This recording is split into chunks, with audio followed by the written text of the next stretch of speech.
Good evening, I'm Abby Phillip in New York, and I want to get right to it tonight. One of Donald Trump's vice presidential contenders, Congressman Byron Donalds, he made some comments that has a lot of you talking and a lot of Democrats fired up. I'm going to speak with him live in just a couple of minutes, but here are the original remarks. They were made as a part of a pitch to black voters in Philadelphia, and I want you to hear it in its full context. Listen. I grew up with my mom. My dad and my mom, things didn't work out. As an adult, I look at my father and I say, bro, I don't know what happened, but you my father and I love you. Wow. I don't know what happened. I wasn't there. Wow. But I'm gonna tell you this, growing up, the one thing I knew I wanted to do, and this is not about my father, this is about what I wanted to do, is I wanted to be a father to myself. Wow. And so one of the things that's actually happening in our culture, which you're now starting to see in our politics, is the reinvigoration of black families with younger black men and black women. And that is also helping to breed the revival of a black middle class in America. You see, during Jim Crow, the black family was together. That's right. During Jim Crow, more black people were not just conservative, because black people always have been conservative-minded, but more black people voted conservatively.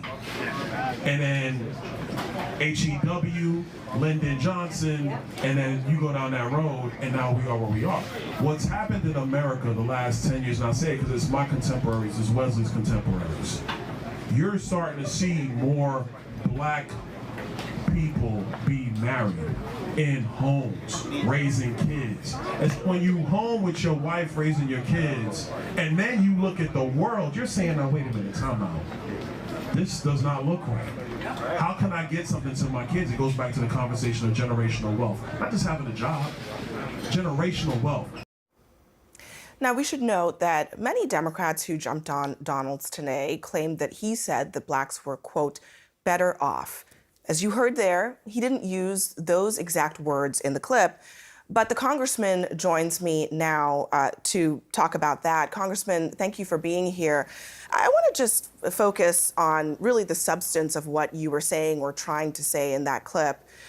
What did you mean by black families were more together during Jim Crow? Frankly, what that is about the empirical fact that before the Great Society, before Lyndon Johnson's policies, there was more black families united. The marriage rate in black America was significantly higher before the Great Society. The period of time that coincides with that, obviously, is Jim Crow era. And then after the Great Society, the marriage rate in the black community plummeted significantly. The Great Society is a part of that reason, not completely, but it's definitely a part of that. And what you're seeing right now in America is a reformation of black families in America. That's a good thing, not only for the black community and for black families, but it's also a good thing for the country. So what was the point of tying together the black family and Jim Crow specifically? I mean, Jim Crow, as you know, was a period of racial segregation, of racial terror. Why would you make that connection? All I was doing was referring to the time periods when you talk about the historical timelines in America and coinciding with black families and what the marriage rate in black families are. The overarching point is obviously talking about what polling shows today, that about 25% of the black vote, depending on what poll you're looking at, is leaning towards supporting Republicans and supporting President Trump. The corollary to that is that when you're in a family unit, husband and wife, living together, working together, thriving together, you're raising your kids, your thought process is now talking about building generational wealth. What am I leaving to my children? What kind of communities do I want my children to come up in? What are the educational opportunities? What's going on with the economy? How does, and then to a broader level, how does foreign policy and all these other public policy issues flow into that? And so when you compare the terrible agenda of Joe Biden and what that's done to families in America, coinciding with the fact that you are seeing a reformation of black families in America today, which is an absolutely wonderful thing and needs to continue, my view is it also coincides with a more conservative leaning and a more conservative mindset politically in those families. One thing I really want to just get you to address is there were a lot of people who heard what you had to say, and a lot of them are offended by the idea that you would repeat Jim Crow 3 times in your comments as if to suggest that that was a time period because that Black families were, in your words, together, because, in your words, Black people were not just more conservative, they voted more conservatively. That's a good thing. I mean, it sounds like nostalgia. Do you regret using that time frame as a reference? Nobody ever made nostalgia. That was never the point. It wasn't even about that. So where now I'm gonna get my backup is, I didn't say that. I didn't even insinuate that. That is where the media and yes, Hakeem Jeffries and a lot of other people are taking What it. exactly didn't you No, insinuate? back up. I'm just trying to understand what you're saying. What didn't you insinuate? The premise of your question, I did not insinuate. That is what people are trying to weave into what I said. What I said is crystal clear. It's on my social media. You can see the full clip. Abby, I appreciate you playing the full clip. What you are dealing with right now is a political environment where now anything I might say or any major surrogate might say is going to be twisted into the lens of race. That was never the point, not the idea I just want to, whatsoever. just to clarify my questioning of you. Sure. I mean, I understand that this idea that you said it was better, you didn't use the words better, but when you talk about that time period, you're suggesting that because the Black family was together, they were better off than they are now. See, this is the problem, Abby. So are you saying that that's not the Abby, case, that the Black family was not better off I did when not they say were, that. in your Abby, words, together? Abby, let me put it to you the like Jim this. Crow era. Let's agree on something. I am, obviously one of the better communicators in the Republican Party. I know how to put words together. I do it very, very often. So I'm not going to say something that I do not agree with. What America is seeing right now, especially Black America, is the gaslighting that unfortunately does happen in politics, where you take my comments and you want to weave your own political viewpoint into what I said. What I said is very clear. I asked you to explain because I wanted to. What I want to ahead. undo is understand what you're saying here. Because if you're making a comparison, you're saying the Black family was together then, they're not together now, and you're using that to try to say that things are bad now. Well, first of all, let me just to set the table here. By pretty much every available measure, Black families, Black individuals in this country are better off today than they were during Jim Crow. Would you agree with that? Abby, of course I would. I'm not making that point, and this is the problem. What the Democrats, what Hakeem Jeffries did on the House floor, what Jamie Harrison, what the president of the NAACP, what the Biden campaign, because they're the ones who started this, it was really the Biden campaigns who were trying to cherry pick everything. They're trying to twist my words into saying something. I never said that. What I was talking about was specifically Black families, and the point that Black families being together is a great thing for the Black community, and you do have to acknowledge the empirical fact that before Lyndon Johnson's policies and the welfare state that was created in the United States, I'm not talking about good, bad, or indifferent. Black families were, Black marriage rates were significantly higher. They're rising again in America. That's a good thing. We should celebrate that. What about other things that may have contributed to the, maybe the decline in marriage rates, which, by the way, is not unique to Black families. That's happening actually across racial groups. But what about other things? I mean, what about redlining? Do you think that had an effect on the Black family? What about mass incarceration? What about the war on drugs, which was pushed by a Republican president whose advisor said it was specifically to target Black people? What about all of those things? Look, if you want to talk about redlining and a lot of the other policies that were put forward, quite frankly, by the Democrat Party, if you're going to go back to Jim Crow, because Jim Crow was Democrat policies. Well, that's what that was. I know that you know this. Don't cut me off when I'm trying to make the point. Let me just, I have to correct a factual point here. I know that you know that the Democratic Party and the Republican Party of today are ideologically not what they were during Jim Crow. You know that, Congressman. So to suggest that, the Democrats of 1920 are the same ideologically as the Democrats of today is inaccurate. So just, you can continue, but that's not totally true, Abby. And I think if we want to have that conversation about the policy positions between Republicans and Democrats, we can have that conversation. But one of the other Abby, things, do you want to have a conversation? One of the other things, I'm trying to understand how you want since you brought it up on the conservative thing, the other thing that you said was Black people voted more conservatively. Were you talking about them voting for Republicans? In part, yeah, because that's just an empirical fact. That's what we know. That did happen. And the only corollary that I am making is that when families are together, and now you're trying to find a way for you to build wealth within your family unit, you're thinking about public policy in a myriad of ways. Because at the end of the day, you want your children to be able to stand on your shoulders. I was very, very fortunate. My mother was able to build a platform for me to be able to stand on and to be able to achieve. Same for my sisters. I'm a very blessed individual because of that. My only point is that when you have a family unit, husband and wife living living together, striving together, grinding together, raising children together, you start thinking about public policy in a myriad of ways. And my belief is that dynamic allows people to start thinking about public policy in a much more conservative way as opposed to a much more progressive way. That's my point. That might be, I mean, I think you're a Republican, so you're entitled to that opinion. But I think what people are taking issue with is you made a couple of statements of fact. And one of the things I was asking you about whether you were talking about Black people voting for Republicans.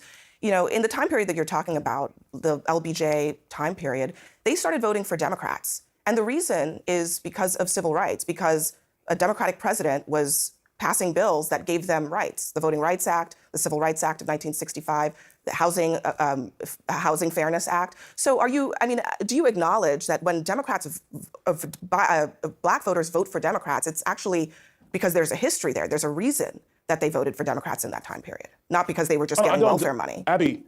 Abby, let me be clear. I don't deny that. I think it's also important for the record to be clear that you had the vast majority of Democrats in the Senate were filibustering the 64 Civil Rights Act led by Robert Byrd, who, by the way, was a mentor to Joe Biden when he went into the United States Senate. So if we're going to talk about the history, let's talk about it clearly and completely. Republicans have been the ones who were pushing not just the 64 Civil Rights Acts, but the other 4 Civil Rights Acts that occurred before 1964. Look, that's the history of the country. I'm not denying that. There were Southern Democrats who opposed. Can I finish my point? All I'm asking is to finish my point. On the facts here, there were Southern Democrats who opposed these civil rights bills, but yes, a majority correct. of them voted for it. It was also led by a Democratic president. So you acknowledge that Southern Democrats were recruited into the Republican Party in the time period after that. So when you talk about this, you just have to acknowledge that there's been a switch happening in the two parties. It's not the same today as it was during Jim Crow. And so when you say that Black people voted conservatively, that actually doesn't really tell us anything. It just tells us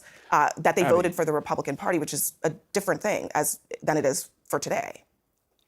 Are we also going to acknowledge that how the 64 Civil Rights Act actually got through the U.S. Senate was because of also the leadership of Senator Everett Dirksen, who was the minority Republican leader in the United States Senate at that time. Absolutely. You have to acknowledge that. So I think if we're going to talk about this, we have to acknowledge all of the history that went along with it. And I think that's a good thing. We should have that historical conversation. I wasn't suggesting that congressional Republicans necessarily were the stumbling block for any of this legislation. All I'm saying is that when you ask, why do Black people vote for Democrats, you have to acknowledge that is one of the main reasons. I want to just ask one other thing, though, Congressman. It's striking to me that this conversation about the family, about who is the recipient of government benefits, about who was affected by Lyndon B. Johnson's Great Society, why is it that that conversation only happens to Black people? When white people are on welfare, when white people are recipients of these programs too, when white people have broken families as well, why is this a message that is always directed at Black Americans? I didn't say that at all. I think that's what you're insinuating. But let me. I mean, that's what you did. You were trying to recruit Black voters for President Trump. Am I allowed to answer the question? Let me step into that. Okay, a couple of things. Yes, Lyndon Johnson's Great Society, if you look at the empirical data, was destructive in part, and I said even in my comments yesterday in Philadelphia, in part to Black families throughout the United States of America. You also had some of the very damaging policies around the criminal justice system. The '94 crime bill, which was authored by Joe Biden and brought by Joe Biden. Yes, you had the war on drugs that was also very damaging to Black communities. All those things have contributed to that. And where we are today in America is trying to have the economic policies and the public policies so that all people can thrive. And if you're actually going to compare economic policies and public policies between the 45th president and the 46th president, it's without question they were better under the 45th. Well, look, I mean, so if you're going to examine today, Abby, if you're going to examine today in America and where we're going as Americans, then you have to have the right set of economic policies and the right set of public policies. I mean, Abby, you've been interrupting me the entire interview. I'm just trying to have a conversation. I'm going to interrupt you on the facts, Congressman. The Black unemployment rate was the lowest in American history under Joe Biden just last year. The poverty rate for Black people is the lowest under Joe Biden. So you cannot say empirically for Black people that from a financial level, things were better under Trump. There are other ways that you can make this case, but you cannot say that. Actually, let me respond to that. Because the economic reality is that even though unemployment might be lower, wages adjusted for inflation, which is the true measure of getting ahead Fair in enough. America, that has been bad under Joe Biden. It was significantly better under Donald Trump because we did not have massive inflation and people were making more money, which means you're taking more money home, which means you can begin to prepare for your family, which means you can start to prepare and begin thinking about ideas of getting assets, accumulating assets, and generating wealth. Joe Biden's economy, Bidenomics, like he likes to call it, I know they don't like using the word anymore, that's been destructive of so many families in our country, including black families in our country. That is the empirical economic fact that we have to acknowledge before this election inflation, cycle. I 100% agree with you, is a problem for all families, including maybe even especially black families. But you also cannot ignore that there are a lot of statistics that suggest that black Americans are doing well under Joe Biden, better than they were doing under Donald Trump. I want to ask you one last thing, because I know that this is actually happening as we're talking. We've learned that you are on the list, obviously, for VP candidates, and that you've received some vetting materials from the Trump campaign to be potentially a VP. Can you confirm that? And is there anything more you can tell us about how that process is going? Well, I'm not going to confirm that right now. I had a conversation with the Trump campaign about that, and I'm going to leave that very private because they're going to go through their deliberations. President Trump's going to make a decision. I will say prices in America have been up over 20% since Joe Biden has taken office. That's hurting everybody. When prices are up 20%, trust me, Abby, going to the supermarket, going to the gas station, everybody is struggling. That is a fact. And that is why so many Americans, especially Americans who are minorities in this country, are leaving Joe Biden and the Democrats and looking towards Donald Trump and the Republicans. All right. Congressman Byron Donalds, we appreciate you joining us tonight. Thank you.